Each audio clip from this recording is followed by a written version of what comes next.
What are your thoughts on there being writers in the wrestling business? You know, that whole writer's storyline is a new concept. Nobody ever told me what to say. Here, then you do the interview.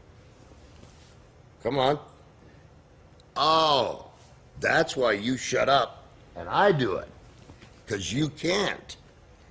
So now what are you going to tell me? How to wrestle? Here's the kill.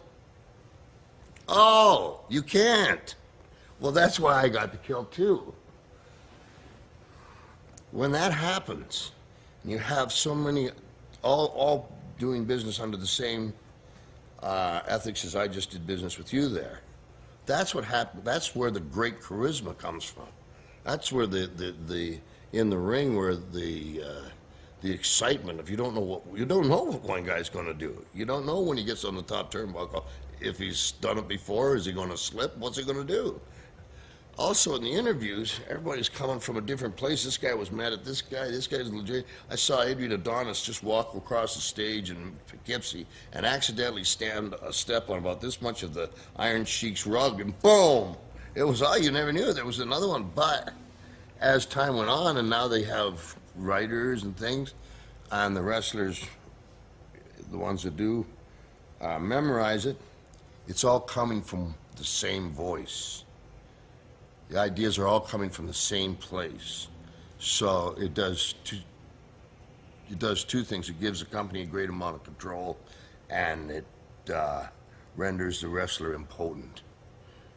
He can only get ahead if the company wants him to get ahead, and if the company wants him to get ahead, the reason he got ahead was because of the company. As before, the reason he got ahead is because of the talent. You all know the sport. But if I'm telling you verbatim, and then the next week verbatim, you stop thinking. It's like you're in a huddle in football, American football, and the quarterback says, play 3. Hi, everybody just goes to play 3. Oh, maybe there's one guy on the left-hand side, and geez, if I get out there by that, you're like, yeah, give it the ball. That's what it does. What do you think about wrestlers who purposely hurt other wrestlers? I know many of them. Well, depends on how you want to look at wrestling. And you were asking about, is there still a cloud, or if that's the right word I should use, over wrestling, or black cloud, or whatever it is.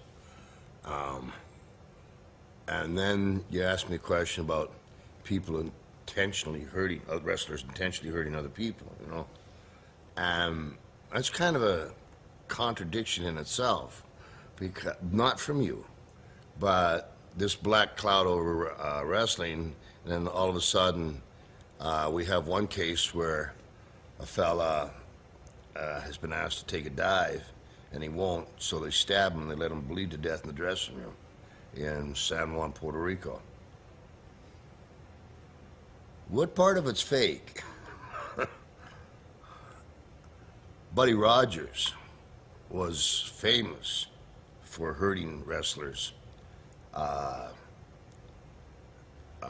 and taking advantage of them. One way he would do it is if he threw somebody in the ropes and they were coming hard, he would take 1 or 2 steps backwards, and then he'd grab them and he'd backdrop them, and because of the distance, they would go over the ropes into the chairs.